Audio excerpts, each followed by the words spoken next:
We live, we live, we live, we live. Hey y'all.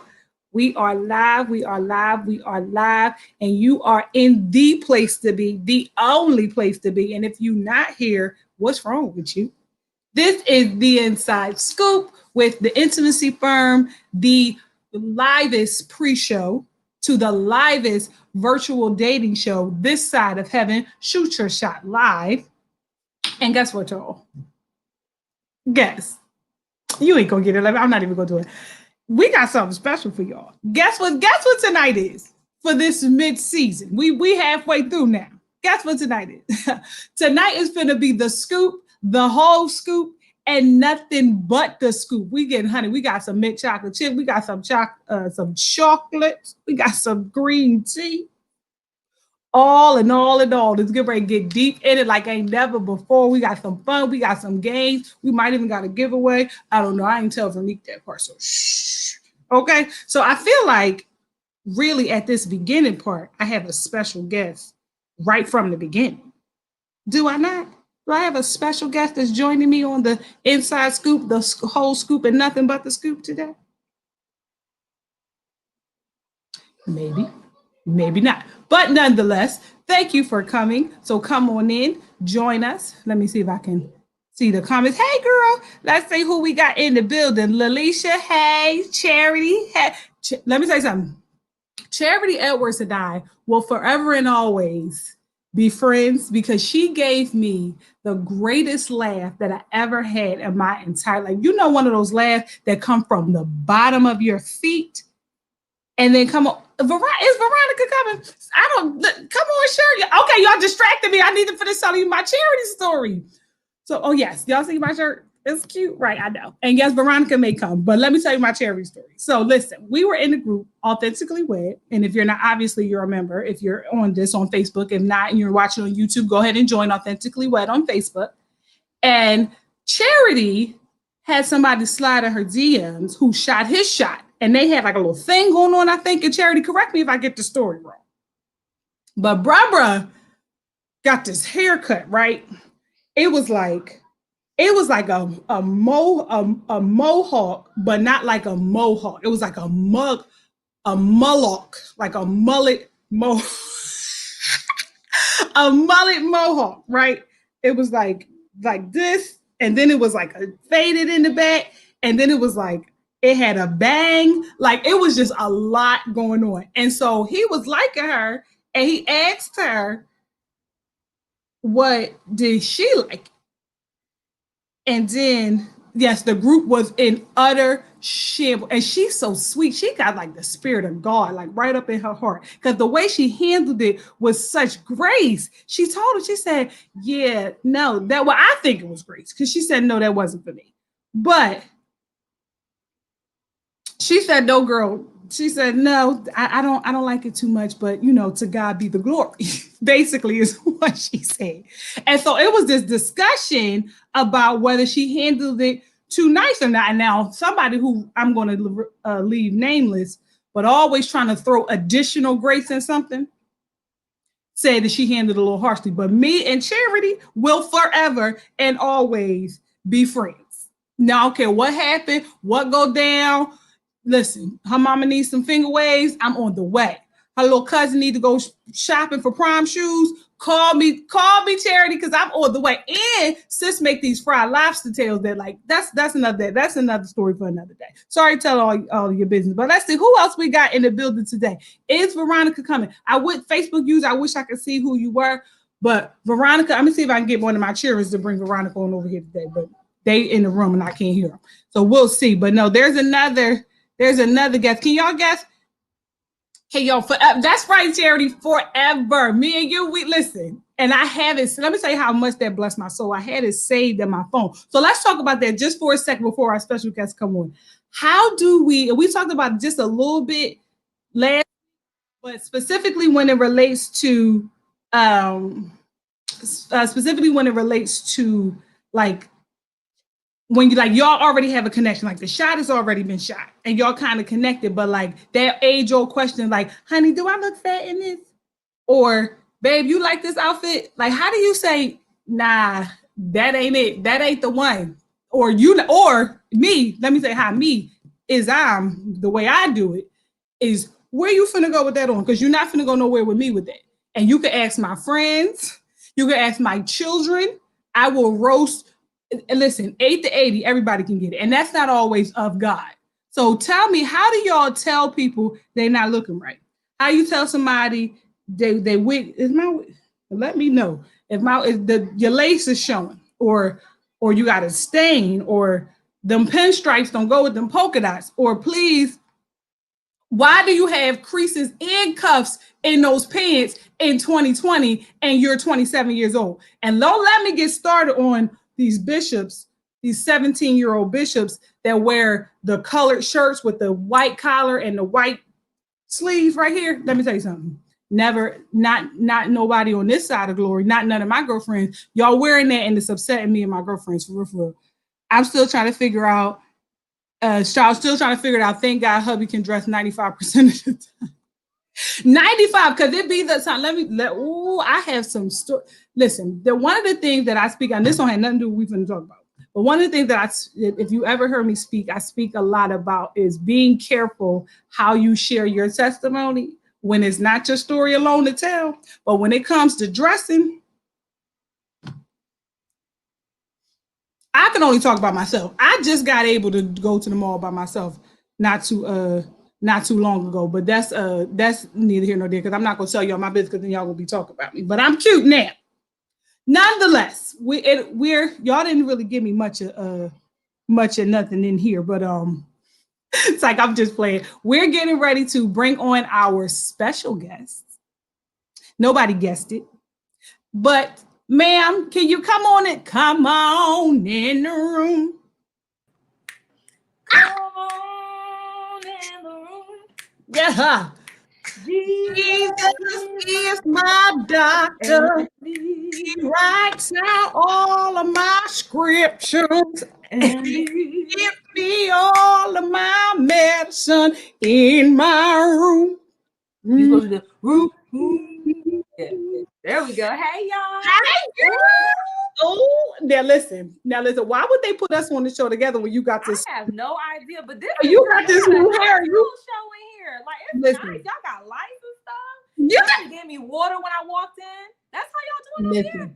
Listen, and then you got it. Then you got this new hair, and you know you show out. You show out when you get new hair. Okay. Listen, I don't know how to act. Honestly, I don't know how. Like where it is the basketball player coming to fly me and whisk me away? What's happening? Oh Lord, Father. What do you do to ourselves? On producers, we need to have a talk at the break. So listen. I told the people that today is the scoop, the whole scoop, and nothing but the scoop. So help us God. So help us God. Well, you let the people know what that means on tonight. Well, before we go into that, I would like to make sure that we pay our bills. I want to. Lord, this is gonna be a time. A whole time. I do want to go ahead and thank our sponsors for the evening. Oh, Father in heaven. Ooh. The devil is too much chocolate. It was like it's too much melanin. I can't take it. I just want to take a second to thank our sponsors, Imperfect Fitness. Excuse me, Imperfect Fitness LLC. We are so proud to be sponsored by them. We thank you for your support. If you are trying to get yourself together and get yourself right during this Rona season, listen, do not let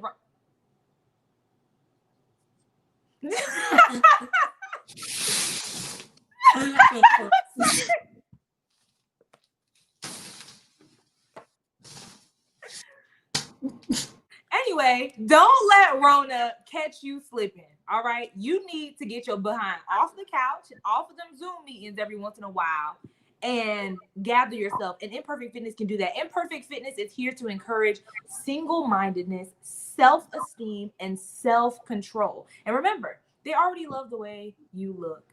and you will too. So by working with Jaron and his team, you will learn not only how to the exercises and stuff to get that tummy right, them legs toned up, them arms looking like the way that you want them to look. Because I love a man with really nice arms, don't you, Brittany? Like, oh my God, not you. Okay. So anyway, make sure that you schedule a consultation. Not only that, but he has a group called Imperfect Fitness Under Construction on Facebook that I am actually a part of, and I enjoy that community. And you can schedule a consultation with him today at www.theimperfectfitness.com. www.theimperfectfitness.com. Schedule a consultation. Get your life together. Okay, get it together so that way when Rona is over and done with, you can be your healthiest and your best self. It's not just about looking good, but it's about feeling good. Okay, right. So tonight's episode is super, super different. We're calling it a mid-season recap, but really, we like most of the way through the season now. But we wanted to touch base with you guys and see where y'all are at, how you doing, like how y'all feeling, what's the show like, and then of course we just wanted to be ratchet with you because that's what we do. We have a couple of surprises tonight. That, you know, obviously I was the first surprise. You're all welcome. I'm really glad. Honestly, though, Brittany, I just want to thank you for obviously having me on your show. But for also holding it down. Like, I was not sure what every single piece of this project would look like, but I must say the inside scoop is amazing. I love it. I mean, and you know what? Here's the thing about that, though, because I mean, this is the way we telling some of the business, right? Is this the business telling show? We got a little bit. We'll tell some about it. Okay, so in real life, I auditioned to be one of the all right, so but they had said that I wasn't what they was looking for. But that's neither here. I mean, I'm just saying. However, God knows all. None of that happened. And so the inside scoop, folks are loving our red lips in the comments. Did you? I didn't do that on purpose. And we didn't plan it. And the black. Okay. And we ain't playing it. But anyway. And so the fact that this came to fruition, even though, just like two things I want to say. The fact that this came to fruition is just amazing. Like, I really appreciate the opportunity. I truly consider this an opportunity. Because, you know, we're two Black women that are doing our own things. Our lanes are kind of similar. Every once in a while, they'll intersect. But for the most part, we have our own lanes. And to be able to watch you in the young buck that you are, but just come out and just do your thing. And then to be, it's an honor for me to be a part of it. But also I want to speak to, I've heard a lot of people saying that this is the year of the pivot. It was such grace, girlfriend. Like this, the way this was what it was supposed to be, and then what it really is now, and then week to week, how it goes down. Like, folks don't know what happens on the writing room floor. Like, they don't know. You make it happen. And when we say action, it's just like, who, what? And you don't look like what you've been through, sis. And I just wanted to say that. Well, we bless God. Thank you so much, seriously, for that, because people really don't know, but it's not even people's job to know. And I think that, I'm going to step off of like our, joint for tonight, but stop. When you are doing something, when you are building, matter of fact, even on a relational tip, everybody ain't got to know what you're going through to make stuff happen. Everybody don't have to know what it takes for you to be and do what it is that you be and do. Child, take off some sackcloth and ashes. Like, you don't have to walk. Who? And because there's too many people who are sitting around waiting for you to fail, but that's not the sermon for That's not what we're here for today. Sorry, because we'll get off on a tangent, child. Listen, again, producers, I don't know what y'all was thinking, because we'll get to preaching and carrying. We sure will. This will turn into a deliverance service. But God, okay, go on, sugar. Listen, but seriously, like, I do think that, for matter of fact, this entire show, and hopefully this is something that our audience can be proud of, but it's not for Black women only, but we are completely run by Black women. All of our producers, everybody who touches the show pretty much is Black women. We've had some amazing young Black men. Y'all have seen them who have come on and helped to kind of push us along and to encourage us, but we are out here, and so that means that there's no excuse for you. And we not on Netflix yet, but when they come, when it's coming, they gonna know that it was Black women who made it happen. And so, anyways, that's not what we. Why you always get me off track? Sorry. I do want to take a second though to thank the Intimacy Firm for also, being a consistent sponsor for this show and making sure that, we have everything that we need. Make sure y'all connect with Brittany. She is not only an amazing host, but she is an intimacy coach. She's a licensed social worker like me. Credentials. We're not out here coaching for fun, but that's neither here nor there. But go on, sucker. Sorry. So she is an intimacy coach. And so if you are married or single, you can come to her to talk about health, sexuality, what intimacy looks like in different stages of your life. And if you need a speaker for your next conference, if you need somebody to host a girls' night for you, she is the one. She's also an author of the book, Understanding Intimacy. So make sure y'all grab that as well. www.theintimacyfirm.com. The Intimacy Firm shop. /shop. So now that we done got our bills out the way, right? Brittany, like, I'm on your show now. Like, what's up? Wait, which one? Wait. So okay, so this is the inside scoop, the whole scoop, and nothing but the scoop, right? And this your baby, right? And you know how like you got kids, and you're not allowed to have 4,000 of them, yeah, right? And you're not allowed to have favorites. Wait, hold up. We're not gonna slide. We're not gonna slide past that. 4,000. You have reached Sister Fostakes. Follow in barely a year. In like just like right at. Like just, okay. But again, God is good. He gives the increase. Yes, he do. But my question was, you know how you had children, you got all of these, you have AW, you have When Seasons Change, you are coaching people on stepping into people's worlds, coaching them through to healing and all this stuff going on. And then you have, of course, the Shot Live. So in this baby, do you have a favorite couple? Do you have a favorite moment? Favorite couple's too far. I ain't gonna put you on. I was about to say. Now, I will say, I have said this on a post, and though I can't pick favorites, I wouldn't be surprised if one particular if I got a marriage out of this show based off of one particular couple. So if you don't want to share that part, that's fine. Okay, so can you tell me what has been your favorite, and anything that sticks out as your favorite moment of the show? So y'all know I'm super goofy, and honestly, you know who I really enjoyed on the show? Curtis. Do y'all remember Curtis? He was the guy, I want to say he was on Angel's episode. Or was he with Curtis and Jafia? I want to say that was that episode. Okay. And my boy was so chill. Like, do y'all remember Curtis? Like, I want to see if people in the chat remember Curtis. Dude was so cool. Like, cool, calm, and collected. He really just did not, like, he was just super chill. Like, I want to be his friend. I need to catch up with him. But I want to be, I really enjoyed that. I'm trying to think. Yeah, see, Angel's in there. She's like, it was. Yeah, he was hilarious to me. Like, he just seemed so cool. Like, show notwithstanding. But I really enjoyed our games. You know what game I like? This was also on Angel's episode, so I don't know what that means. But the game where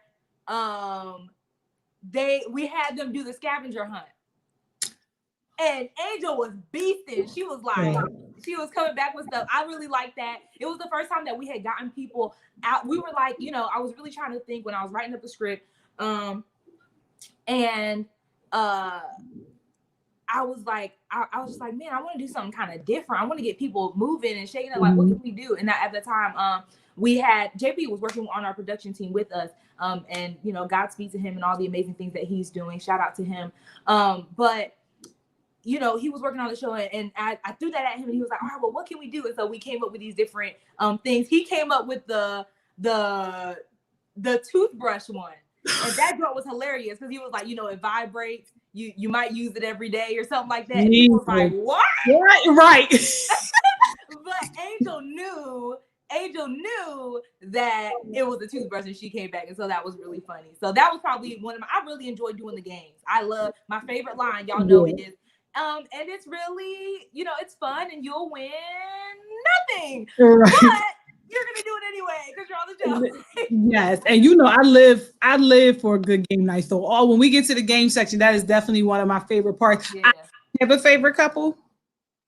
And it's not because this is not my show, I feel like I'm allowed to say who my favorite couple is. But who's your favorite couple? I'm gonna hold it for later because we have another special guest who has arrived to take their scoop of the inside scoop. Okay, you just got scoops on scoops.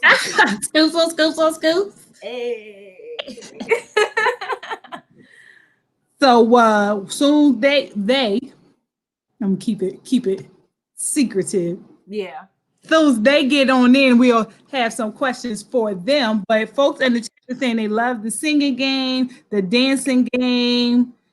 Some people. Oh, when Marlon said this, when Raymond said both of them. Oh, child, I like to fall out my chair. I was like, that blessed me. Both. Like, oh no, oh no. Both of them. And one of my other favorite moments came from my favorite couple, but I'm gonna save that. I'm a. Okay. That for that, you know what? Another one that I like that oh Father God, the draw 4 or drop 4. Oh, it took me. I wasn't sure. I didn't know what was happening. I had no idea what was happening.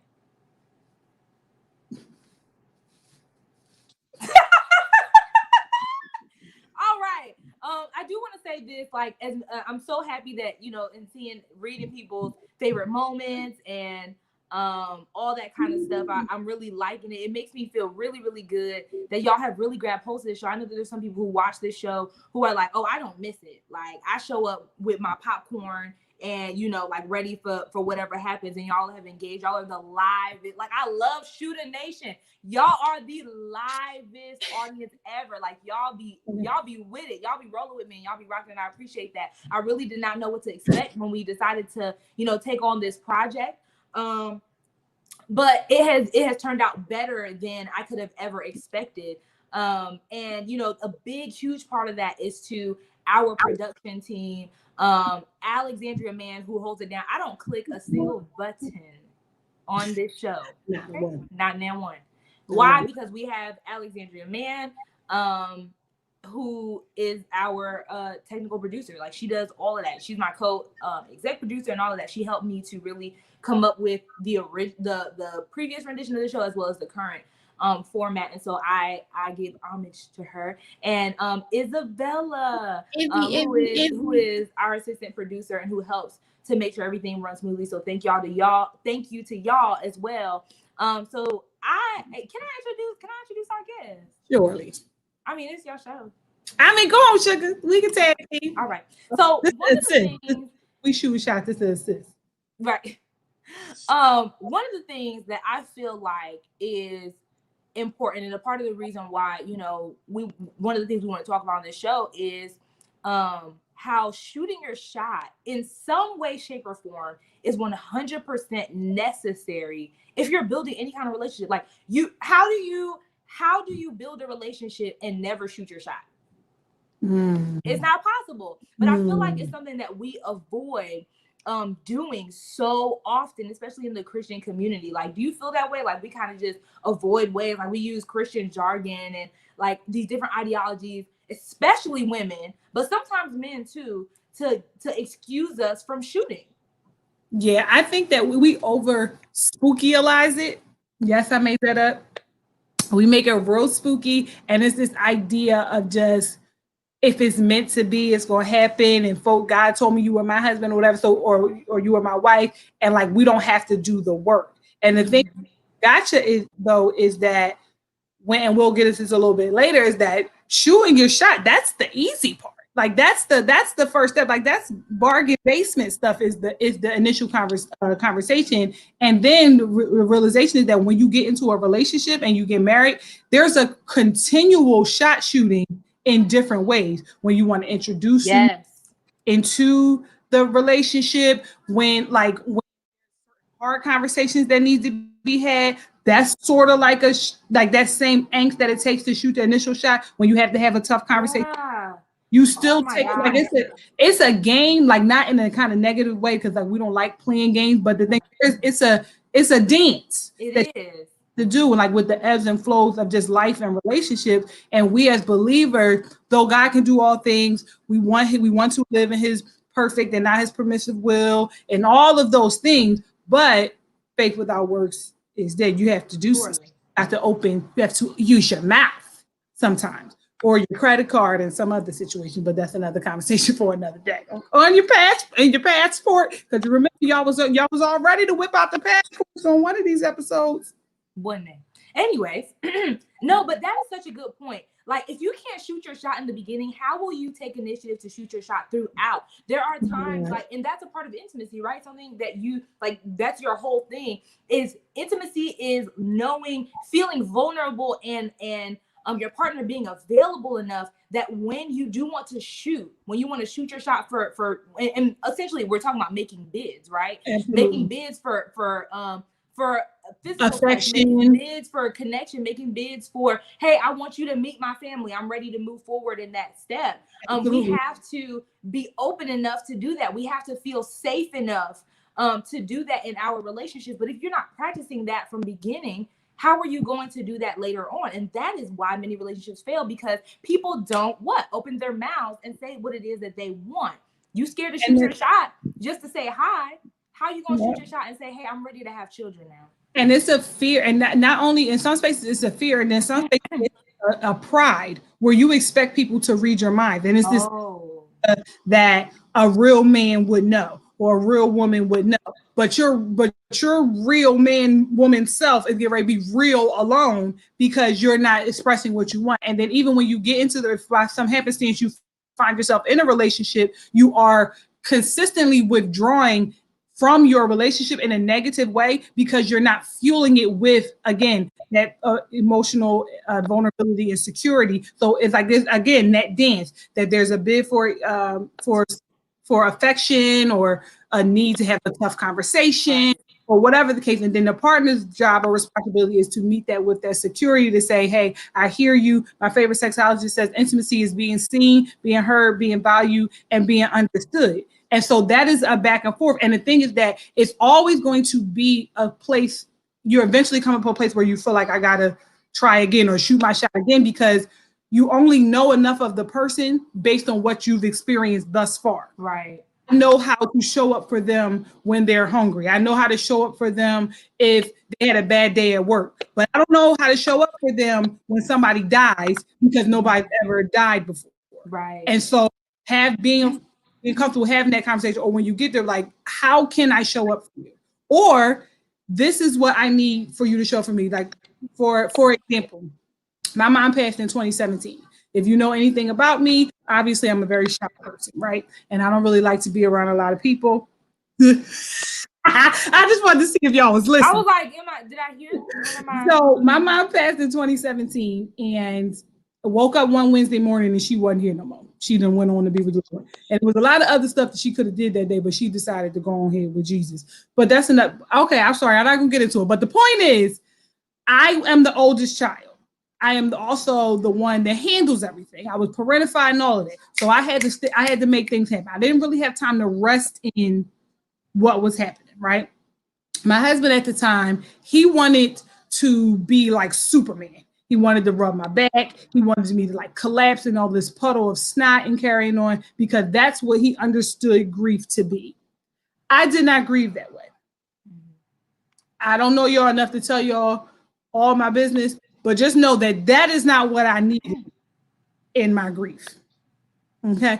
And so we struggle in that moment because he could not understand what I needed in that moment. So, and then I also felt slightly ashamed, slightly, only a little bit, that to be able to say this what I actually wanted in that moment, because then I began to perform grief to make him feel better. That's not intimacy. When you have to when you perform it in a way just to make your spouse feel better or be a certain way, that's not what we're talking about. We're talking about being authentically who you are, so they can be authentically who they are. That's what authentically what being authentic in relationships and things like that, and then recognizing that there's going to be an ebb and flow, there's going to be a push and pull, and there's going to be a point where you need to take that risk for, because for with great risk comes great reward. Yes. Yeah. Yeah. And so with that being said, I want to talk about, and I invited a little bit of a friend that you all may or may not be familiar with, to talk about what does effective shot shooting look like. Ooh. Nothing but net. Like, yeah, like what does it look like? How can we help people feel more comfortable with shooting their shot? What are the do's and don'ts? And so if you all could please welcome my friend and my brother, Charles James. Hey. What up? What up? What up? Hey. Hey y'all. How y'all doing? What up? How are you? Good to see y'all. How you doing, Beard? Hot. We out here. Don't do that. Don't do Lay that. it on him, bro. Lay it on him, bro. She spoke to the beard, so the beard had to introduce herself. Oh, What up, Beard? Yes, sir. He is.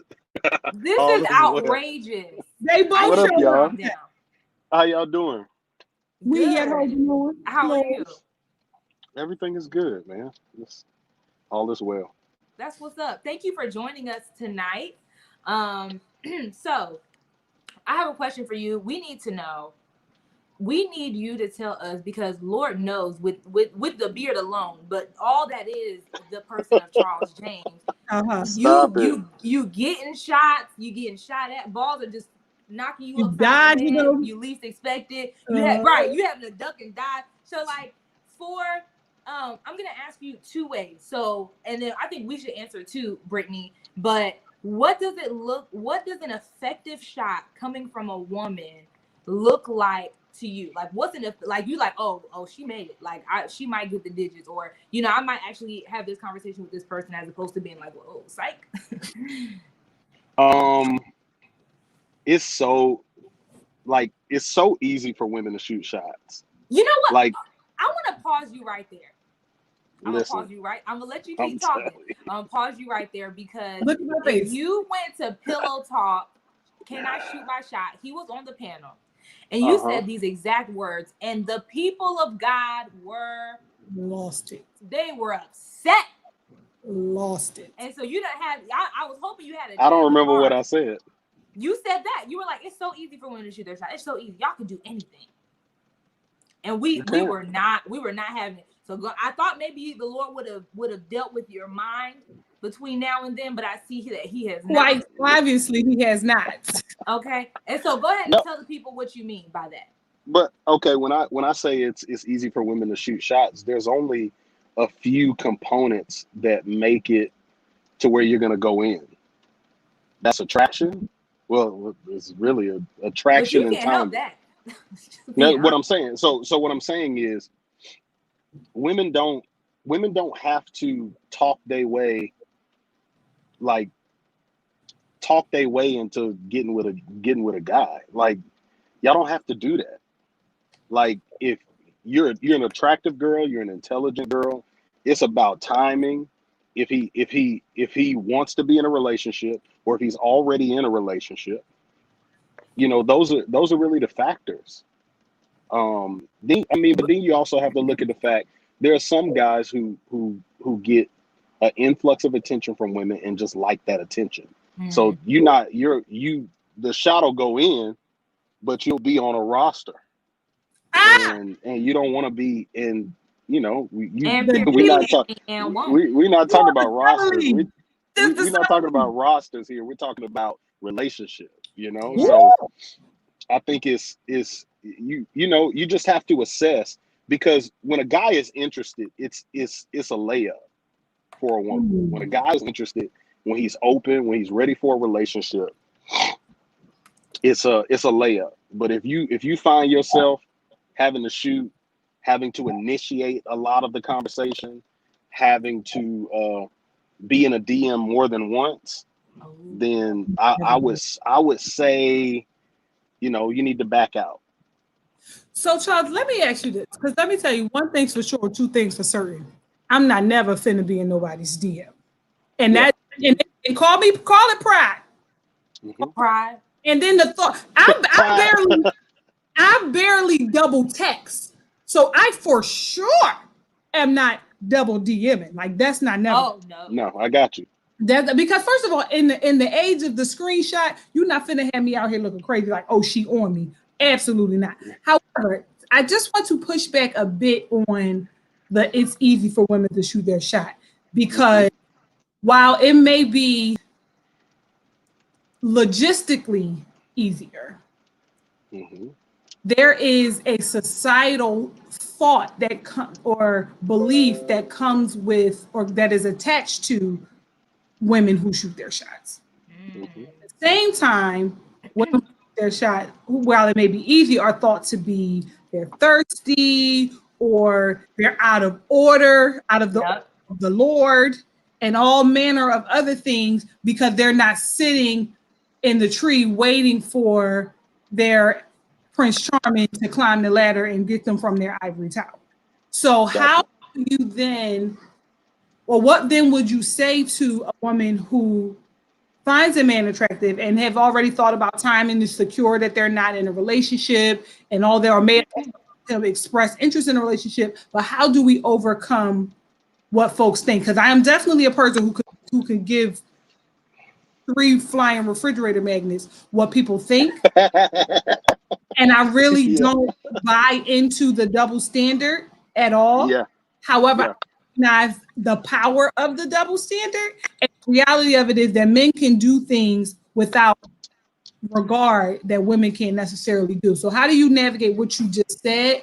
through the looks and the stares that come with that? Okay. I mean, and I'm gonna give you a different angle. I think women need to take a different look at the concept of shooting their shot. And since we're talking about basketball analogies, Come on. why not look at it from the perspective of giving the assist? Mm, Because because dirty. what No, what you should be doing as a woman of God, you know, and you know, also to protect the dignity of being a woman, of saying like, you know, I'm not going to be in somebody's DM or double texting or initiating all of the interest, right?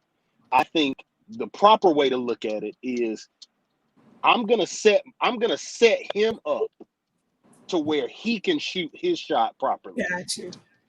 And if he doesn't want to take the shot, if you know what I'm saying, like if you're Mhm. interested in a guy, like and this is one thing that I think men really have to catch on to is when a woman is putting herself within your orbit and Mm-hmm. letting you know you can shoot. You know, like a lot of guys don't catch that hint when a woman is sending you cues that she's interested in you. Mhm. And I don't think that should be a burden that women should carry. Yeah. Like I think it should be, hey, I'll set you up, and if you're not interested in me, that's fine. Like there are Mhm. millions of people on this planet. Mhm. People are getting married every day, despite the Literally. pandemic, all of that stuff. All day Like long. you're like every single woman on here who desires to be married is going to find a man that she's called to be with, right? So you don't have to continue to throw up shots, operating in a way. Uh, I don't want my sisters to operate in a drought mindset. Yes. Yeah. Like That is it. if this doesn't go in, then there's something wrong with me, Yeah. Yeah. you know, and that's very that's very, very important to look at the situation and say, you know what, if I set this brother up to Mhm. initiate conversation, Mhm. to initiate, to do what men do, which is initiate, right, Mhm. and he chooses not to do that, that's not a reflection on who I am as a Yeah. woman. It Yeah. just means that maybe he's not interested, and that's okay for a guy not to be interested in you, Yeah. because And that gets you closer to who to you actually supposed to be with. and to push When the a guy when a guy don't let when a guy doesn't take your cues, basically he's protecting you. Right. oh, that part. And to That push I mean, the basketball analogy a little bit further, about the skilled the building the skill building and the necessary shots. Where when I played basketball, we had to shoot, everybody on the line in the team had to line up on the baseline, and yeah, you take turns shooting a foul shot. Foul shot, everybody had to do a suicide. And as we went through our hmm, season, we all got good on shooting them foul shots. So it's a target absolutely, shot as opposed to these three half court, back of the court, buzzer beater haymakers, and then because it bounces off the rim and flies across the gym, now you want to say that you're never going to shoot your shot again, and you hurt, absolutely, and blank words ain't blank words, absolutely. all of that, like that, like because you out here, trying to sign up for the All-Star game where you ain't even made JV, sis or sir, like Absolutely. make sure you're Absolutely. shooting in your league, like you're deep, like, and I'm not. This is not me coming at nobody. Hmm. Hmm. League folks don't get invited to the All Star game for very intentional reasons. So you have to build. There's certain skill sets, and Veronique, I know you making a face, but you know what I'm saying. I That do. there are certain skill sets that we have to hone on for just basic relationship navigation. Yes. Period. And And Because that's hard. you get out That's a here. hard Exactly. So let that's me a say, if you hard watch basketball for any amount of time. A couple years ago, there was a man by the name of Jeremy Lin. So what, I don't know what jumped up in Jeremy Lin, but for lens whatever sanity. reason, and Lin Sanity was dropping them three, one after another after this. And the thing is That- that Jeremy Lin was sleeping on one of his teammates' couches at that time. He wasn't even yeah. had enough money to get his own crib, but he just was making shot after shot after shot after shot. And then they changed his contract, got him on the team, and then that next season, Yep. nothing, nothing, because he did not work on, I believe he did not build those skill sets for what it takes to be a six man. It just so Yeah. happened he showed up at that time. So when we show up in folks lives at the right time, we begin to fill a void. We don't want to be in relationships with folks where we are filling voids. We don't want folks to be in our lives to fill voids. We want Yeah. something that complements us to push us forward. Because the only thing a void does, filling a void does, is bring you to zero. Yeah. That's Now good. we at the starting line. And so what happens is we function with that void for so long that when the void gets filled, it feel like we done been somewhere. We Yeah. feel like we can breathe Wow. better.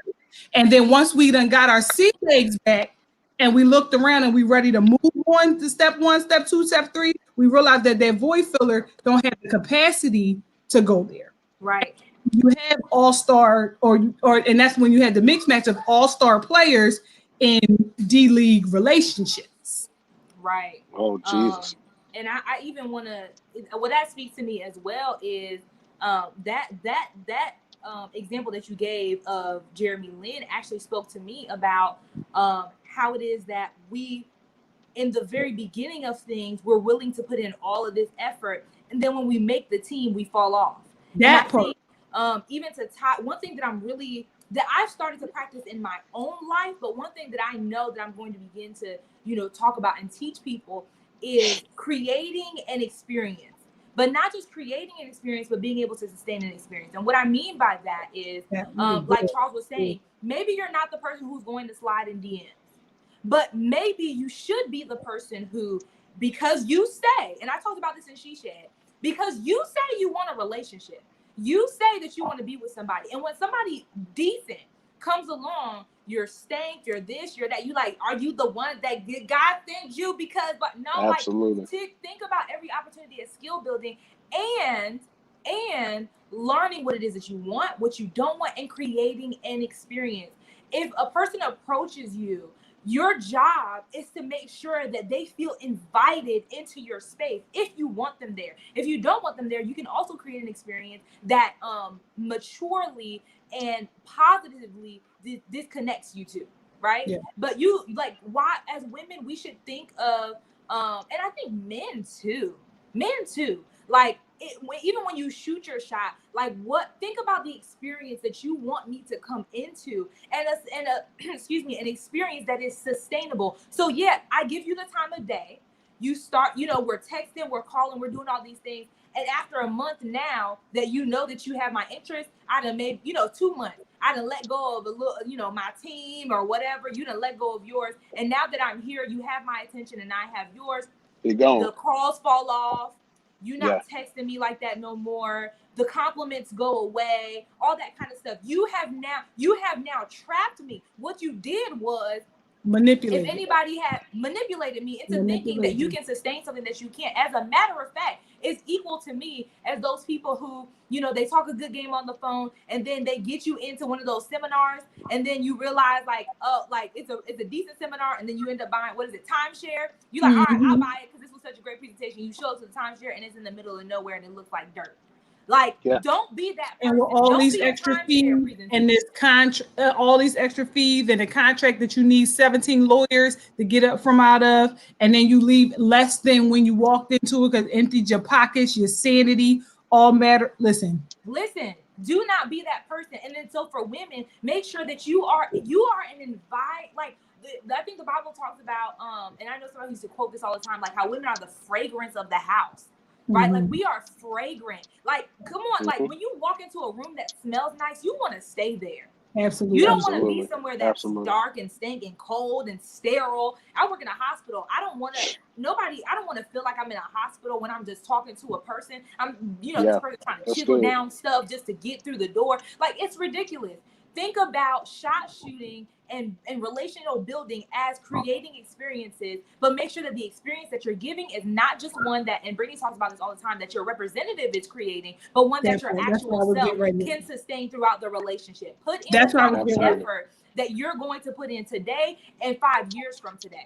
But that we gotta move on. We gotta move on. Oh, child, that was good. Because I was finna dig in, because just like we don't want to come home to someone cold. We don't want our home to be a place that every day we don't recognize it. Every day is something different. Yeah. Like there is a comfort in the security of, I know where my couch is. I know when I open my refrigerator, that sandwich I left there last night is still there. And that's not monotony or being mundane or being boring. There's a difference between that's consistency. That's a consistency. And the thing is that the way you maintain that, what makes sustainability possible is coming in with the truth from the beginning. Because when you from the beginning, you got to keep fraud all the way throughout. And then you don't remember, then you eventually, you don't know what lies you told. Like, did I tell him I like steak? And they ate red meat in 17 years. Now you sitting there with a mouthful of at dinner chewing like this because you told him that you can't wait to get the next T-bone steak. Right. Guts all tore up because you wanted to pretend. Just be real from the beginning, because just like Charles said, if it don't work out, then that's just moving him out the way or moving her out the way for the next person, and be okay with saying no. Like, you ain't we ain't in the drought. And don't stop acting like you don't know where your next meal finna come from. And this is men and women alike. Facts. Like, this is not let's stop treating it like it's the Hunger Games. And I've heard men talk about that. Like, that's their experience in the dating field, is like they feel like it's the Hunger Game. And so one thing that I think I've worked really hard for on this show is to make sure that the conversations and the questions that are asked are really, really intentional. Like, I know some of them seem funny, they seem fun, they seem kind of flippant or whatever, but I was like, we have taken time to make sure that the questions are intentional. Why? Because we want to, like, when you are getting to know somebody, okay, especially, I know a lot of singles watch this show. Some married folks watch this show so y'all could get kicks and giggles. But I know we mostly have single people who watch this show. And so the point in the getting to know you and building phase, like, is to make sure that you actually fit each other's context. That you're not just, like Brittany said, filling a void, but that you actually fit each other's context. And you only know that by asking the right questions, asking really pointed questions. And then not only that, but you're trying to create feelings of, or create an environment that is connected and intimate at a surface level. We're not talking about deep intimacy, but a level of just connectedness and like, oh, like I can kind of see a little bit of who you are at this stage as is appropriate, and then you go deeper from there. The other important thing about asking the right questions and having the right conversations is that you want to understand, like I said, if you really have a connection, but also you need to know these questions for yourself. Stop dating and trying to teach people how to treat you, or asking all these questions at people trying to see like, oh, well, can they do this for me? Can they do that for me? And you can't even answer those questions yourself. You have no real knowledge base of who you are, what you want, what it is that, and that, again, this is why we can't always treat every connection, every dating situation like my husband is right there. Some of y'all need to just practice. Maybe that's not for everybody. That right? part. I don't even necessarily subscribe to multiple dating because it's not really my thing. But but some of you guys may need to, so that way you get like you understand what it. Oh, like I don't like that in a man. Instead of just somebody gives it to you, and because they're interested and you ain't had nobody interested in a long time, you take it. And the thing is that these conversations that we need to have are just like, again, that relationship skill building is not only fostered or honed in a romantic context. Yes. A lot of us don't know how to commune with nobody. Like, and the thing is that we are like standoffish and rude and off in the other world until somebody shows romantic interest to us, and then we bubble up and all that. You got to be a good person just because. And so when you start conversations or connection on a foundation of transparency, again, you can build from there. And then for everything is not for everybody. And I'm not saying come into new connections and from the gate tell all your business like I do. No, please don't. I don't do that, but I do that, but you don't do that, because I recognize, for me, I grew up in a what happens in this house stays in this house kind of house. And one of the results of that trauma is I don't like secrets. I can't function in secrets. I can't even breathe under secrets. Now, I'm not telling everybody's business, but if there is something that you ask me and I know and it comes to the tip of my tongue and I got to fight it back to not tell you, then you're not a person that I need to be around, because I don't like keeping secrets. However, I think that there are certain conversations that you should begin to have just with the people in your life in general, to know who you are, to help be a sounding board to figure out who you are, get to know who they are. You can love people. You love people better when you know them. You love people well when you know them. You pray for people more and more specifically when you know them. If you're in a space of discipleship, you disciple folks more to step into their world and guide them the way they are. Like, there's no cookie cutter approach to discipleship. There's no cookie cutter approach to love. There's no cookie cutter approach to relationship building, this idea of community. We were created in community. The Father, Son, and Holy Spirit are in a community. They have their different roles and they commune with us uniquely as is needed for whatever situation that we're in. And then the way that they relate is how we should relate to one another. Right. And we are so collectively as a body, we're in this identity crisis where we want to be, but then not be too much. And we want to get, but not have too much. And we want to shine, but not too much to make other folks feel bad. And we want to be right, but not be too wrong. It's just so much going on. And so again, the purpose of these conversations, asking, like a lot, I saw folks say, you not get ready to wish your favorite color me to death. So here's the thing. If they can't ask you what's your favorite color, when it comes time for them to go to the store to buy you something, what color they finna get you? And if they buy you yellow and it don't match with your undertone, you know that you don't like yellow, but you never told them because you turning your nose up at what's your favorite color questions, then how are we going to get to know you? And for me, my favorite color is purple. My favorite color is purple because my mother's favorite color is purple. I just told you my mother died. So if y'all keep on not wanting to know your favorite color, and my favorite color is finna get me a husband. Because when he buy me a purple pen, because I like new notebooks, and he know purple, and then he writes something cute about how purple is the royalness that matches my queenhood. Going. All right. I'm just saying that, but that's I think the issue with that though is people don't know how to get past correct. what's your favorite color too. Mhm. And so it's like, okay, you need to ask me something more than what's my favorite color. Okay, sis, ask the questions. Crickets, because we don't know what to ask. And so we're gonna help the people tonight. Help the people, please. We're gonna help the people. So here are, and Charles, I'm going to have you, we're actually going to get to know each other really quick. We're just gonna show some examples. We're gonna show the people how to get. And I got some questions for James, but go on, sugar. Oh, okay. So I have a question for you. Okay. What fruit of the spirit Ooh. do you struggle with the most? What's the hardest for you to grab hold of? For those of y'all who don't know what the fruits of the spirit is, love, joy, peace, patience, kindness, goodness, faithfulness, gentleness, and self-control. Which one of those is hard for you?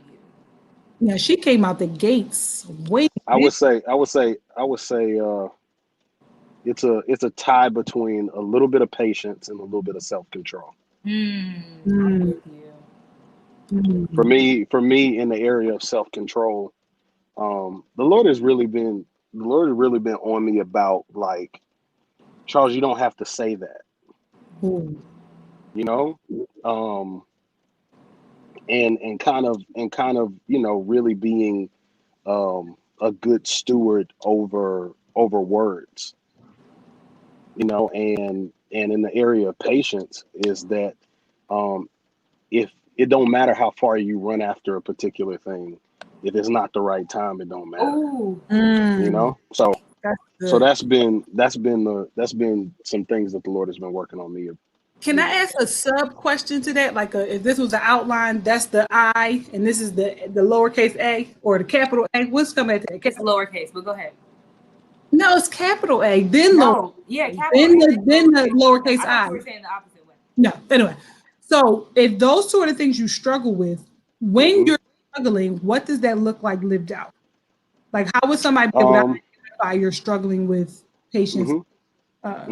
In the area of patience, just when you look at, there are a lot of business opportunities, there are a lot of music things and just dreams and visions and goals and stuff like that I have, and being a very ambitious person and a very regimented person is very hard, because I look at situations as, well, if I do this and I do this and I do that and I do that, I should be here, and then when I do the necessary things and it doesn't happen within the time frame that I've already calculated in my mind, then it gets a little bit it gets frustrating, in the area of self-control, just whether it's social media or whether it's encountering a particular person, I have to, in my mind,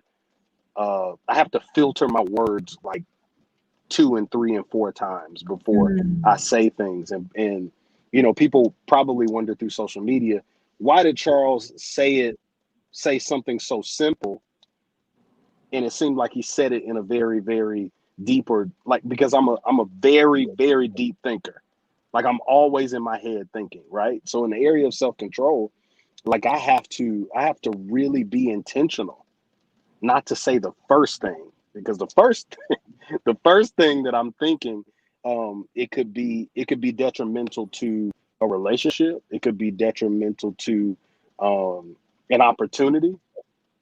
And the Lord has been dealing with me, and just like, you don't have to deal with things, that kind of way, because I have the ability to be very, very, very not reckless, but very lethal with the things that I say.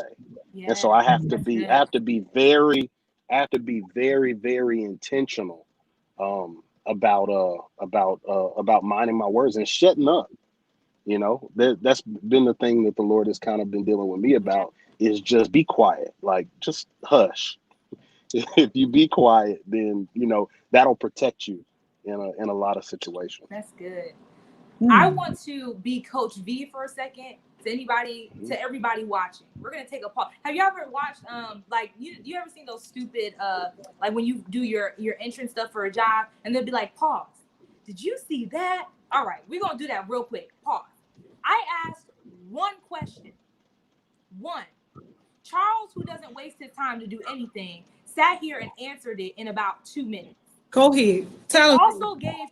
also gave Brittany a follow-up question to learn more. I actually, for those of y'all who don't know, I'm very close to both of these people. Them two don't really know each other all that well. You don't know what we know. Huh? You don't know our business. Child, she don't know our business. She don't know us. So the point being, we all run in the same circles, but y'all don't have one-on-one conversations like that. But Brittany just learned something about you so key. It didn't take a whole lot. Go ahead. I knew Brittany was gonna look at me when you said this. Cause y'all both raggedy. Anyway. That's my nigga though. That's my nigga. I mean, so the point is, she learned something about you so key, and how much you're 4,000 plus people have access to this video. Do you feel like you just told your whole life to us? No. But it was such a simple question that gave us insight. How many of you guys watching right now have ever thought to ask somebody what fruit of the spirit they struggle with? That's good. I'll wait. Right. Now, one of the questions, something similar I've asked is, what is something you frequently request prayer for? And sometimes that has come out. Now but that'll start deliverance. Yeah. And that's but a good question. Think about this particular question is, number one, from the beginning, if you're trying to be equally yoked and all that, depending on your doctrine and how you feel about that, the fact that you say fruit of the spirit, and if they say, what's that? Oh yeah. You better run for it, run for it, run for it. But it's twofold. Like, it really gets to know the person, as well as see where their head is, where their prayer life is, because it's asking questions without asking questions. And it really helps to see, like, that's for me, that's foundational stuff. It seems personal, but like you said, like, that's foundational stuff that helps you build further. And what's your favorite color could be cute, I still think it's necessary, but these are the kind of conversations. This is over dinner conversation. We should be able to T-bone steak that you bought me with my lobster, while I want to know how I can pray for you at the same, because I'm still gonna pray for you even if this don't work out, because the reality of it is, what people need to understand is, just shooting your shot is the easy part. Now that you done peacocked and got my attention, what are you going to do? Right. But you know what? The trouble is, I think, and I can probably speak for a few people when I say this. You guys mentioned about the representative. It's so many people who answer questions as the representative. Yeah. Which puts you in a position where you can't have real conversation, because they're trying not to be who they really are, because they don't think you'll be attracted to that. But you know what? In authenticity, you can only uphold it for so long. And here's I can ask that question, and somebody who is trying to answer with a representative will be like, oh, I struggle with kindness and goodness because, I just be so nice to people, and like, it just, people take advantage of me, but it's cool though. God made me that way. Like, it's a tone. Like, don't they get like a tone over their throat that just like? But I'm not. Listen, I'm not that kind of. There's a script that they have, and you can tell that it's inauthentic. Exactly. They don't deviate. They don't deviate from the script, and they begin to answer questions that you never even asked. So they rehearsed that before they came into the space with you, and then it really just like at this point, because the reality of it is, God don't make no mistakes. And when you pretend to be somebody else, you calling him a liar. You telling him that what he gifted you. Created you, what you look like, how you feel, and all those things aren't good enough, that you're trying to shape it and create it in another way to a peacock for this other person, and you're telling God that he did it wrong the first time in some way, shape, or form. And I'm not having it. Right. And so that's the thing. And so I think the other thing is, good questions weed out the wheat from the tare. Essentially, it shows, like, it gives you an opportunity to see if they're answering what they represent. And I just forgot that y'all do kind of know each other. I forgot about that part. Anyway, I honestly forgot about that whole thing. I forgot, but it don't matter because y'all don't know each other like y'all know me, so it don't matter. So anyway, here's another question. Actually, can I host y'all too? And this is like y'all pretend date because we want the people to learn how to ask good questions. Okay. All right. Don't act like y'all mad about it. Anyways, she slid that in there, Charles. See, this thing slick. She really did. Brittany, what? And I feel like you'll really be able to answer this question really well. What scent is like really nostalgic for you, and why? Scent as in like smell, or scent as like you walk into a room and smell any smell. Ooh. Nostalgic, as in like it takes you somewhere. Like you'd be like, oh, this like. What's the rating on this here show? No, so for me, honestly, there's this it's this old ratchet scent called Love Spell from I love Love Spell. Don't do ratchet. First of all, Love Spell is Victoria's Secret. Oh well, I used to have it. Young Buck. It is ratchet though. It is very ratchet. It's ratchet. And so with Love Spell, the smell of it is nostalgia. You just particularly because you use the word nostalgia. For me, is because it take me back to a time where I didn't have a care in the world. So smelling that smelled like high school. It smelled like waking up when you feel like it. It smelled like a summer job where a $350 check was something. You know what I mean? It smelled like optimism and like all of the hopes and dreams for the world before responsibilities and all of that kind of kicked in. Now the thought of love smells like bad decisions and like why did I do that? And Lord, thank you for delivering me. But it kind of also reminds you of like a time where you weren't trying to prove anything. You know what I mean? There was a point in your adolescence where you just existed. And you were just being who you were. And then very quickly that turned into you felt like you had to be for other people. And like Love Spell was in that space where you took a shower. This was back in the day where you still used to put powder on your neck after a shower and the Love Spell spray and body wash and all of that. So that's what Love Spell was for me. If I was on a date with you, Brittany, I might be inclined to ask if you feel that same level of optimism in your life now. You know what? Again, it's that same, I would say yes. And it's that same thing that there was a place where I could just be, and there was a place where I felt like I needed to perform. And where I am now in my life, I am on the other side of the performance. The curtains have closed. I am no longer performing. I am just who I am. And it is the take it or leave it is a freedom that is unmatched. And it can also be intimidating to some folks because I am 100% who I am, and not to the point where I'm like, I am who I am and I don't need to grow or mature. But the thing is that I am who I am, quirks and all. And so right now the optimism is like, what can I now gain to make up for all the years that I was on stage? That's so good. Mm-hmm. That's good. Charles, what did you learn about Brittany when I asked that question? So the interesting thing about like the way you answered that question, and just for me as a man, like what you can learn from actually listening to a woman, when you actually listen, you can come up with 50 different questions to piggyback off of the things that she said, because Brittany touched 50 different things in one question, which I tend to do. Like, yeah, and that's that. I mean, and that's okay. But I mean, you learn a lot about the fact that she's very self-aware. That's one of the things that you recognize even in her response, is that she's very, very self-aware. She knows who she is. And that whole aspect of you not kind of mincing words and you being brutally honest at the forefront is very, very, very, very obvious when you start to talk. And it can be, to somebody who's not secure, it can be very intimidating for somebody who's that honest. Right. And so again, another simple question, but it gives you more insight into who people are, because it's causing them to like, again, like when you ask the right questions, you present the right conversation, it allows people to kind of drop their guard to really like think about what they believe, about what they want, and then it allows you as a listener to process more than what they're saying, because listening has different layers. I could just listen and hear all the words she said and be like, oh, that's cool, that's what's up. All right, love spell, cool.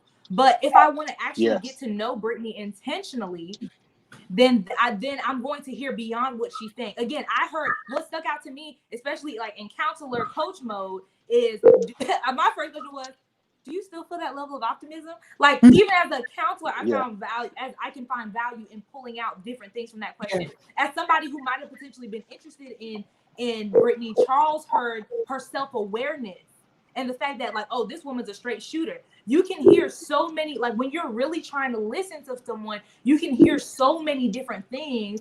And for some, like, in the like counseling world, you know, we talk about the different layers and levels of listening. But as believers, it's like, if you are truly listening to the person and to the Holy Spirit, he will lead and guide you into all truth. He'll help you to discern. And so what one question is answering, the Holy Spirit is giving you insight into something else.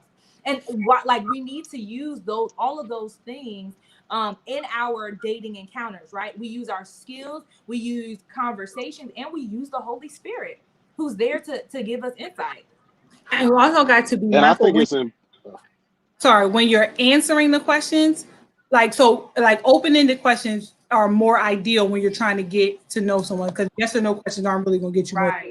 But when you're answering the questions, like, put your guard, like get the chip off your shoulder, and like not feel like, because a lot of times when you're asking questions, you really want to get to know somebody. Like, some people, depending on their experience, can feel like they're being interrogated. And so when you're engaging with somebody who feels like you asking questions to get to know them is an interrogation, then that's, for me, somebody who has something to hide. And so you got to be mindful of that as well. And when you're answering questions, so just like when Renee said, what's one of the favorite smells that that's nostalgia for you, whatever, I could have just been like, oh, love spell from Victoria's Secret.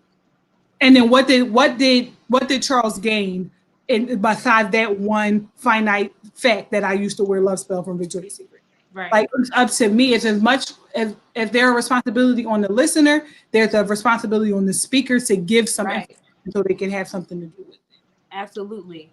And so I'm gonna toss another question. This is our last question to Charles. Actually, I'm gonna have both of y'all answer. Describe your ideal date night. Charles, you want to go first? Is that me first? I mean,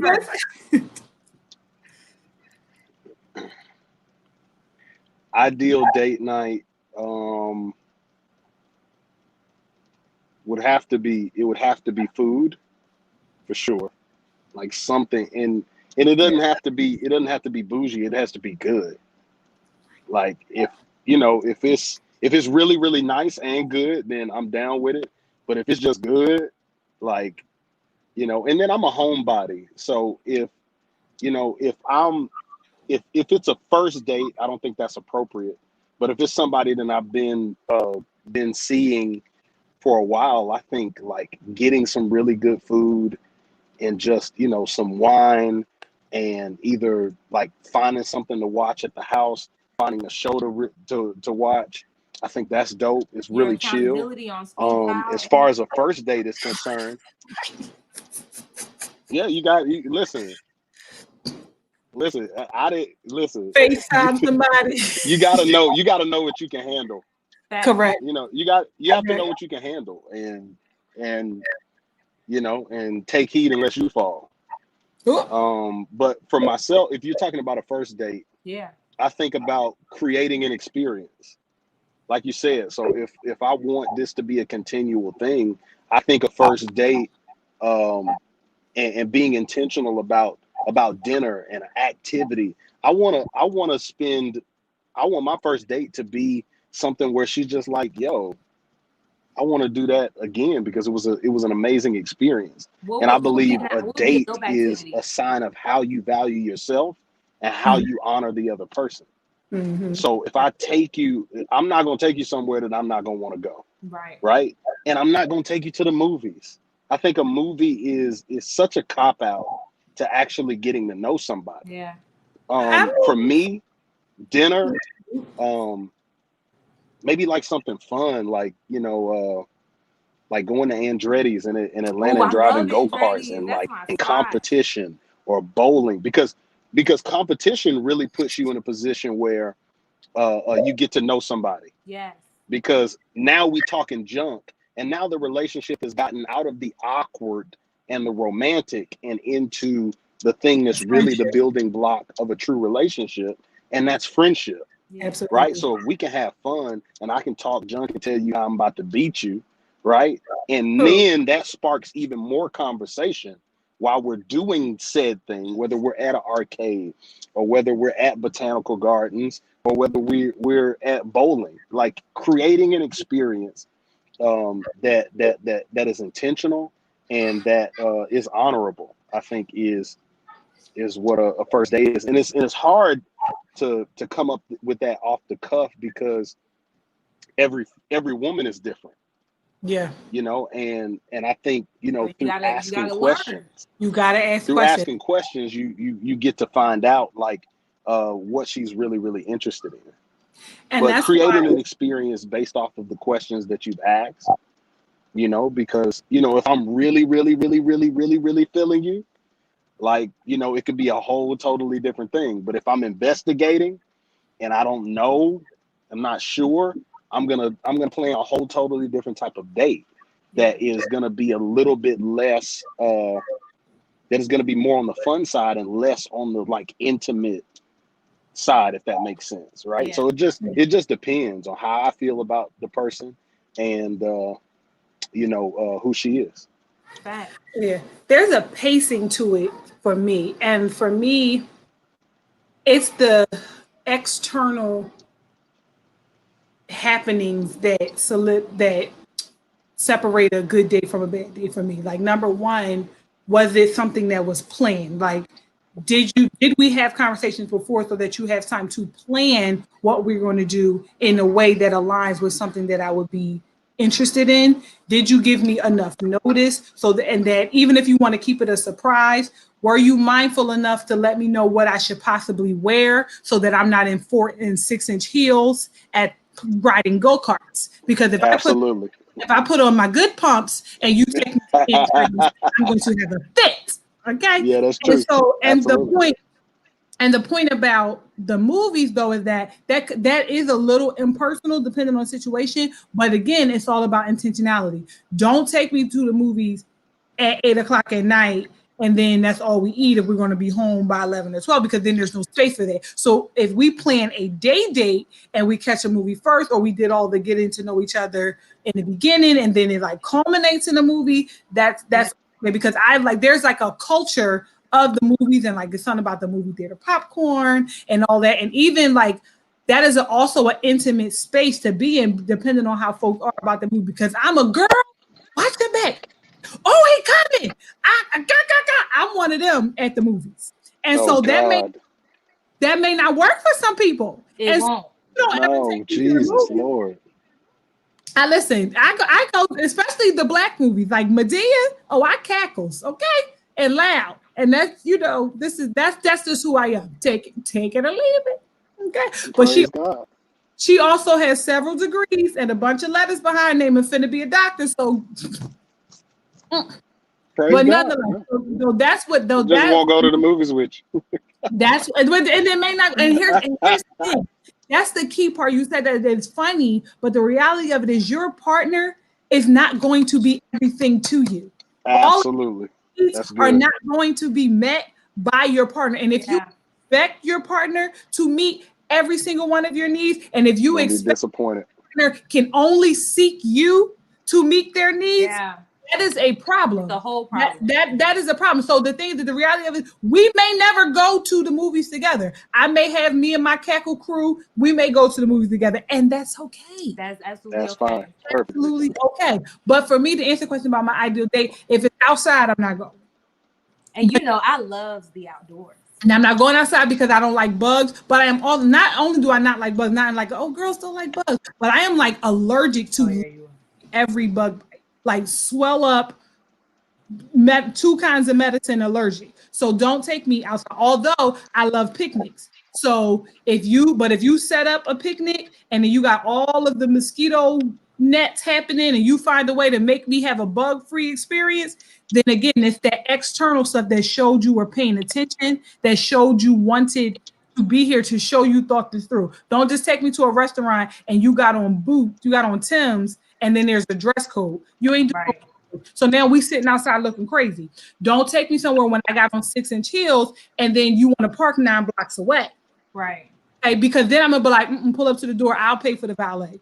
And then now your feelings are gonna be hurt and all that, because let me tell you what I'm not doing. I'm walking 12 blocks in my Louboutins, okay?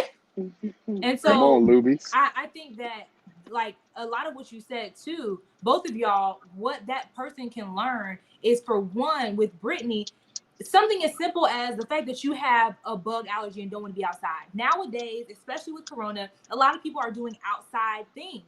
This is something that your partner should know, but y'all want people to know. Just plan it, let me know, I'll show up. And now Yep. you bit up, you looking crazy, Then like you mad. And you drinking a irritated bottle the of whole Benadryl time.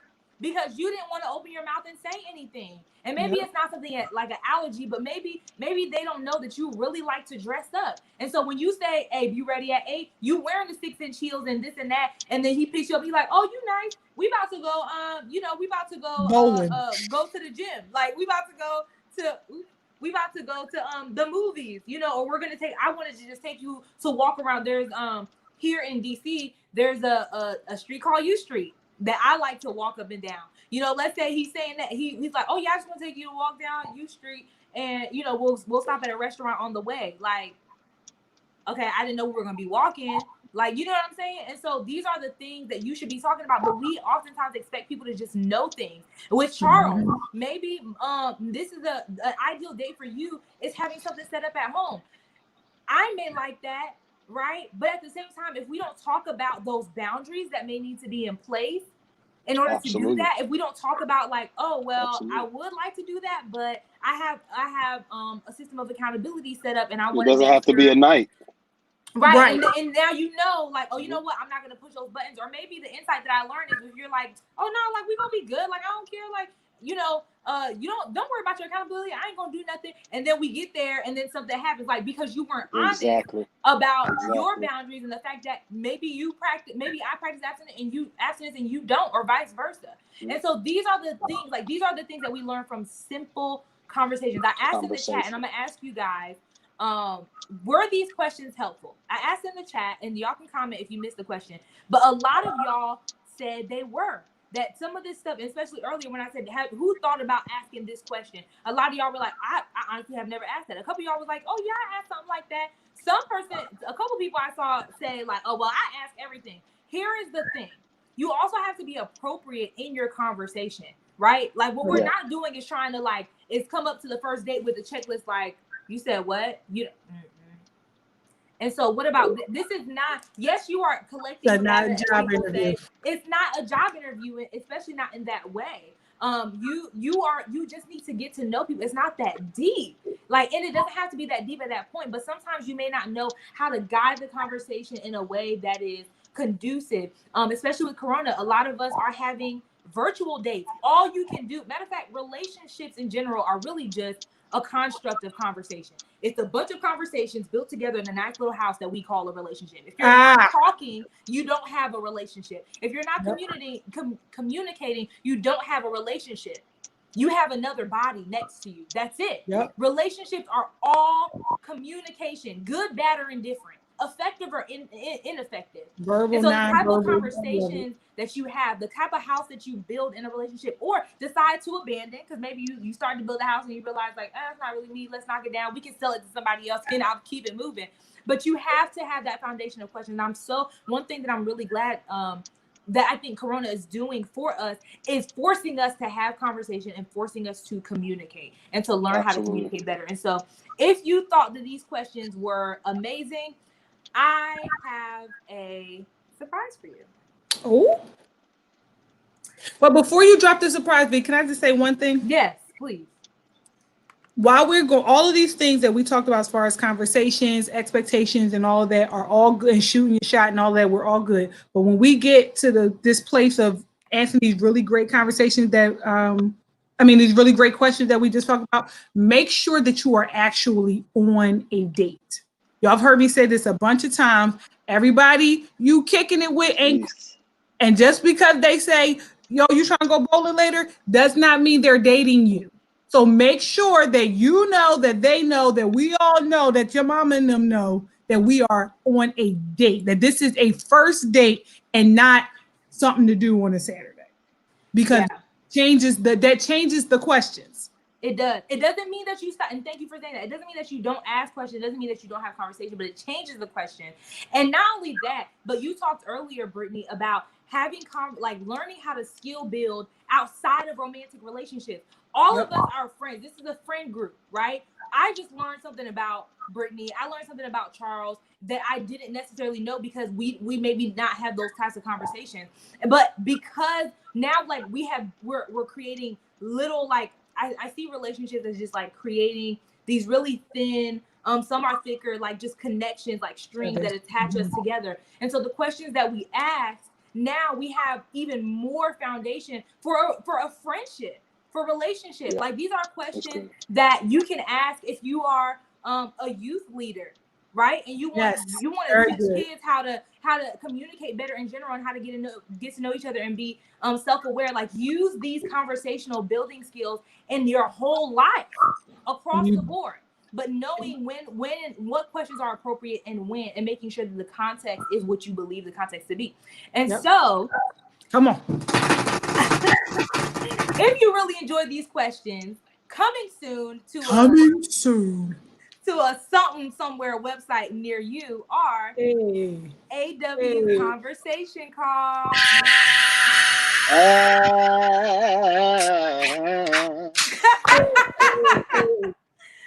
Yes. So I have created a system. This is actually what's going to be released, and I'm not going to tell you when yet, but I will say you need to watch the reunion. The reunion information will be coming up soon. It's going to be, I think we released it last time. It'll be September 3rd.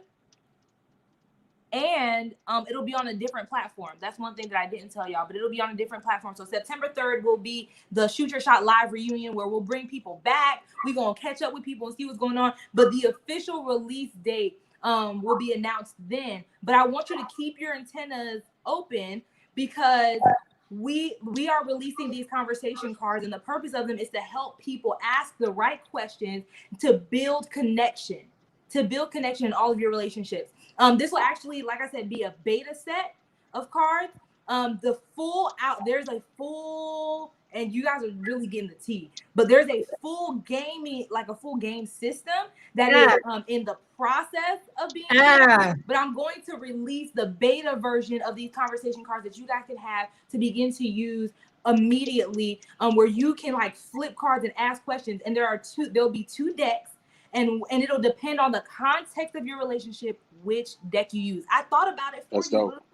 I thought about That's it for dope. you. So you'll choose the questions based off of the context. If you have a friend that you want to get to know more, because sometimes we stagnate in our relationships, in our friendships. I have a best friend that I've been friends with for 10 years, and we have shifted the way that we communicate recently, and I'm learning so much more about her that I ever did in the last 10 years of our relationship.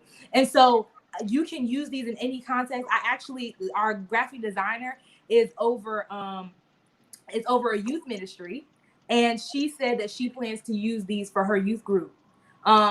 She even tested some of it with her husband, and they loved them. And so if you guys, a lot of the questions that I use on the show are actually from the master set of these cards. And so I want you guys to have access to better conversation pieces, better communication, so that way you can build healthier, stronger, and more authentic relationships. We don't do that without the right tools to know how to have the right questions. And it's okay to admit that sometimes you don't know how to have a conversation, or you don't know what to say. The cards will be there for you. So look out for that. The conversation cards will be called Close or Closer. Close or Closer. So look out for that. Make sure y'all check it out.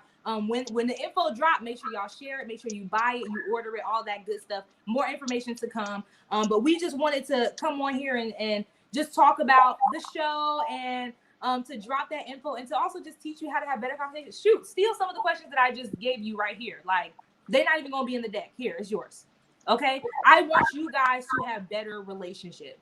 Okay, so yeah, what y'all think about that? Y'all feeling that? Let me see the comments. Like, That's what y'all really what y'all dope. think? Like, listen, that is super duper exciting, particularly being a person who work with couples, who work with individuals who don't know, who have so much. It's like folks walk around with carrying so much on their chest that they want to say, that they want to know, and they don't know how to say it, or they've been taught somewhere in their life, they were told that what they had to say wasn't valuable. They Yeah, child's place. We rarely ever grow out of like when we aren't allowed to be seen and not heard and all of those things. We don't all the time grow out of that space. So we have these cards will help to foster a culture of community of yeah, and communication, and really, and this ain't what we're talking about, but when you are able to speak up and have those conversations, it lends itself to better sex, because being able to speak up for what you want, speak up for yeah,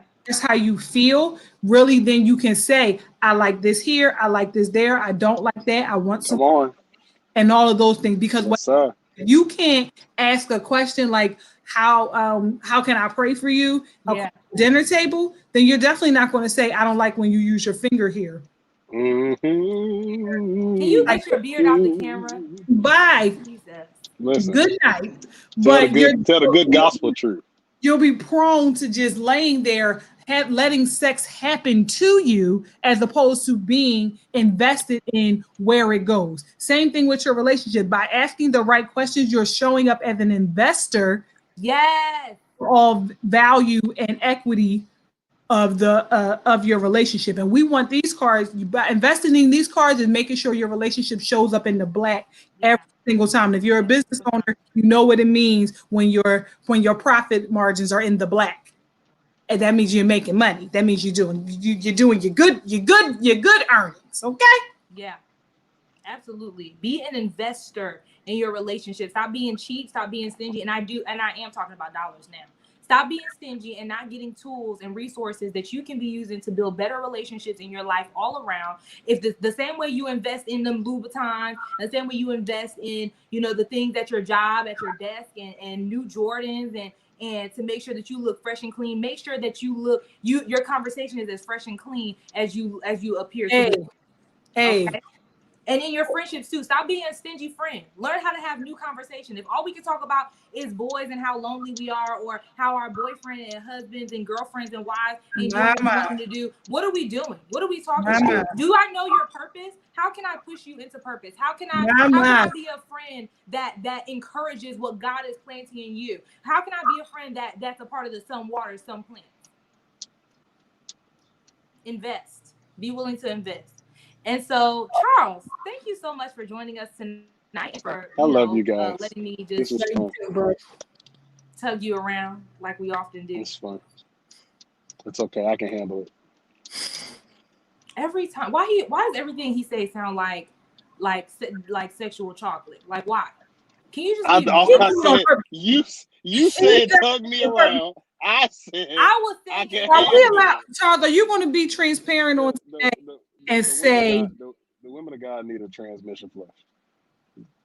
I just need to know, pray for somebody to do it too. Pray for a mechanic. do you enjoy the attention? Like, it's just what it's a part of the game for you?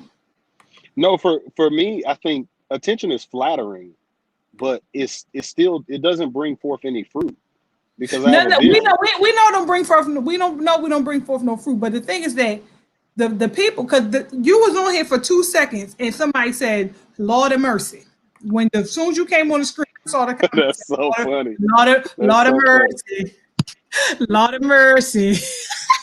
That is too funny. Like, I'm not gonna put you. I just wanted. No, put it. Say, like, listen. One thing you already know about me Oh is boy. that Are you I don't mind the fire. interested in anybody right now? Should anybody waste their time shooting their shot? Are you dating? Are you chilling? Have God set you aside for a appointed time? Let the people to put the people out their misery. You said you gonna get the scoop tonight, huh? It's the For inside me, scoop, okay?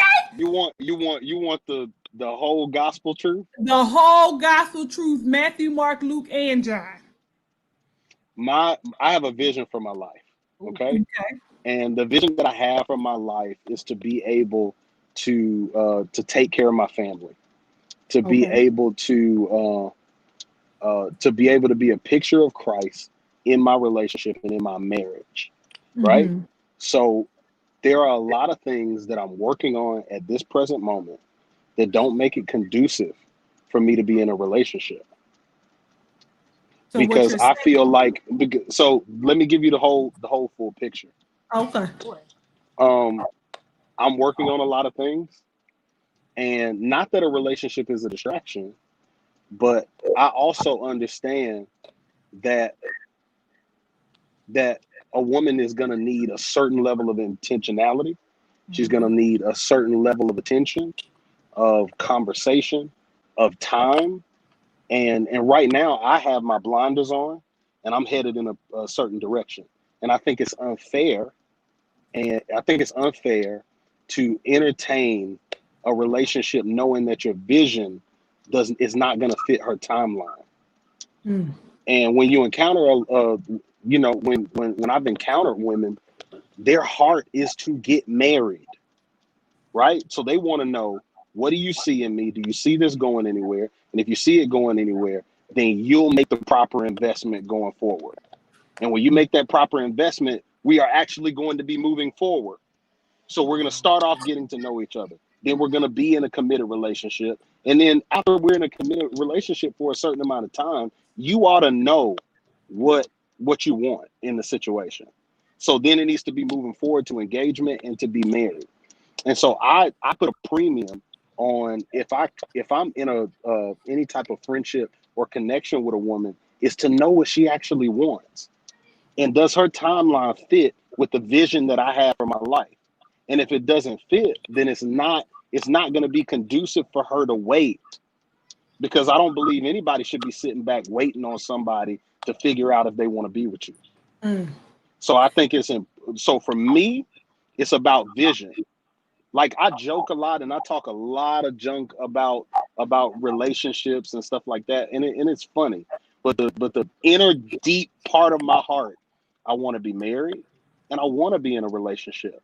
But also to be a picture of Christ. What did the disciples say before Jesus was before he ascended into heaven? They said, "We want to go with you." Yeah. He said, "No, because I'm going to prepare a place for you, that where I am, you'll be also."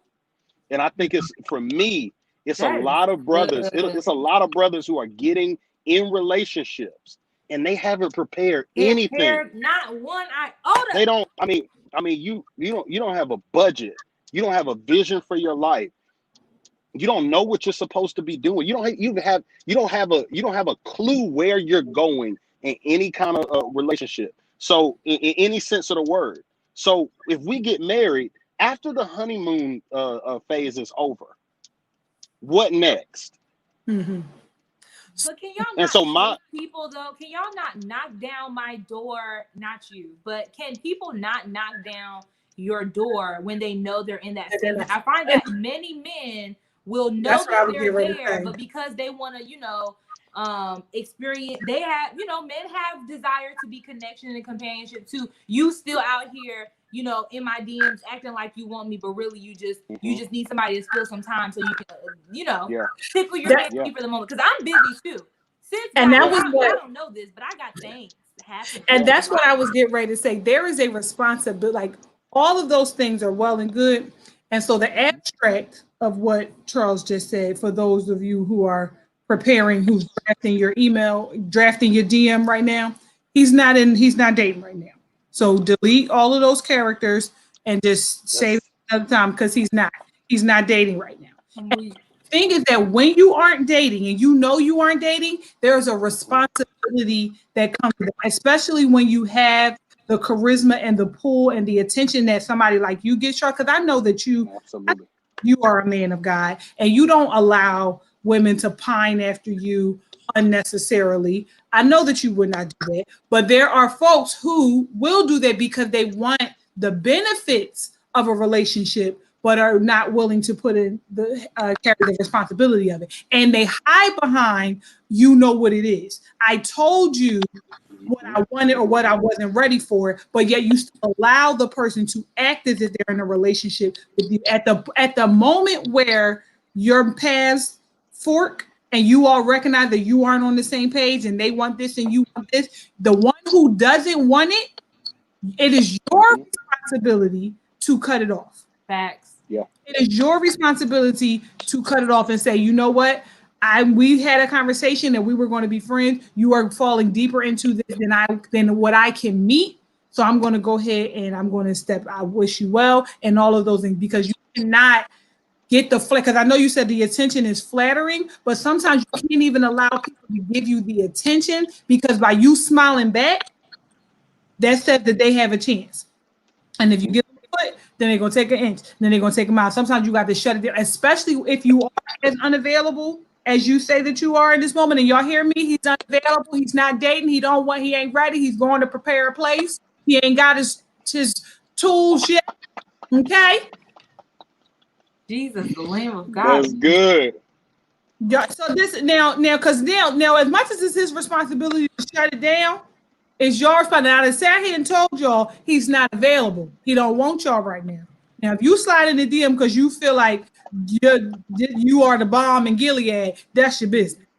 That is hilarious. This has gone. This is what y'all doing the inside scoop. This is good. This is Rocky Road. Go down smooth and don't come up rough. Y'all don't know what that. You young. You don't know where that's from. That's y'all seen. Yeah, that's Bruh Man, not Bruh Man. Hustle Man. And go down smooth and don't come up rough. Yeah.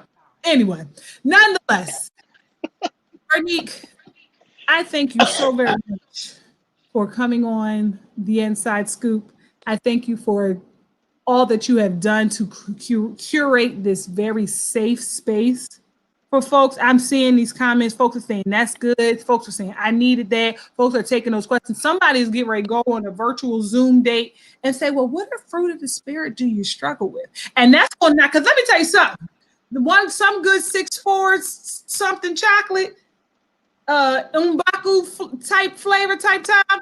Ask me what fruit of the spirit I'm struggling with, baby. Where do I get my tubes untied? Because at this point, God. Help, Father, help.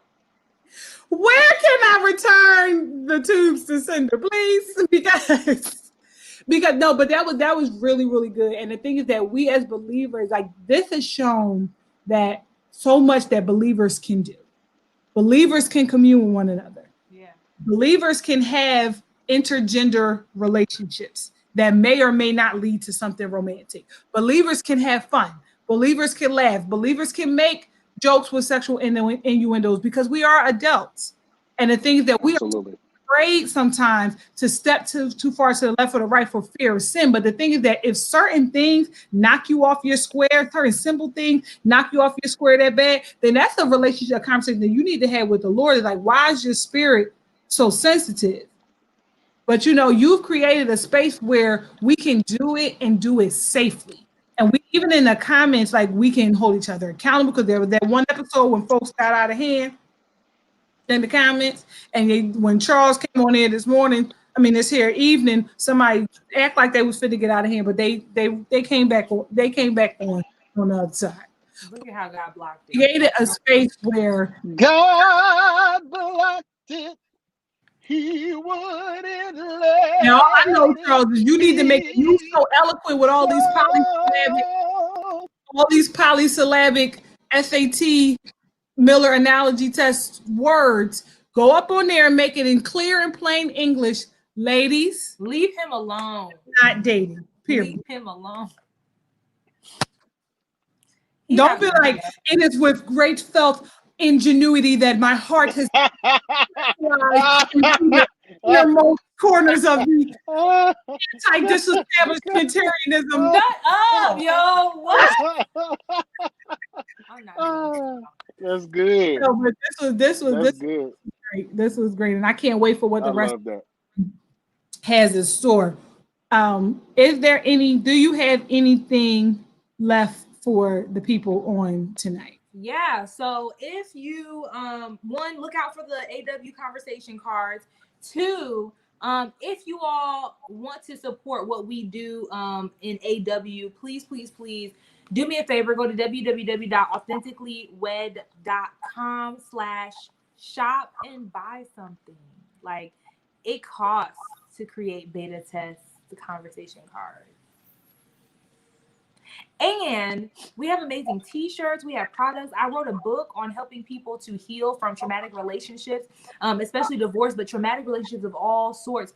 Most of the people who bought my book just had bad breakups, and they have testified to how it helped them to restructure their perception of it, and to walk out, healed, and or at least be catalyzed towards healing. So please check out my book. I also have one more spot for the month for relational recovery sessions. And so I've met with 3 women already,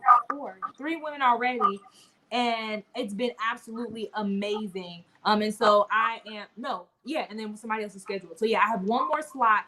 I'm really excited to work with people. Like, it has already been enlightening and amazing, just to help people to reframe their experiences of their relational trauma, to deal with it, to work through it. Why you feel stuck in dead in relationships. Let's process your previous divorce. Let's process like all of these things that keep you from moving forward into the life God has for you. So please support what we do. Please support AW, support me, buy my book, buy a shirt. If you wanted to see more of Charles' thoughts on Shoot Your Shot, not Shoot Your Shot Live, but on Pillow Talk, Can I Shoot My Shot? You can go to authenticallywed.com/AWU, and the full recording, which was a whole live panel discussion. I miss having events. We had to cancel Pillow Talk 2020, but you can watch Pillow Talk from November 2019.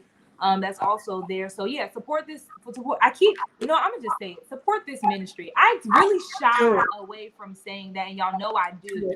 But it is what it is, and the testimonies prove it. Support this ministry the same way that you support other things that you love and other brands and platforms. And so again, stay tuned for the conversation cards. Yeah. Closer. And support my friends. Charles has songs on iTunes. Type in Charles. Yes. On iTunes, like these are real famous people, y'all. The Intimacy Firm has been on Love Hour Conference. She's been on Love Hour podcast. They be fluing her out to go talk to people about having good sex and intimacy. So y'all follow them at the Intimacy Firm, and then Charles is Charles in Charge, Charles ENCHARGE on Instagram, and follow his. I be paying attention. Okay. Get his music on all music platforms, but buy it. Don't just listen. Please buy it, Saints. Buy it. It's only I'm trying to prepare a place. I'm trying to prepare a place. Buy it. Thank you. Buy it so that way somebody could please take this man off the market. Child, Lord, that's finna go platinum, child. They gonna trying to speed up the process. That's finna go platinum. Bye, y'all. Bye. Bring it so messy, Jesus. Oh my goodness. So we thank y'all for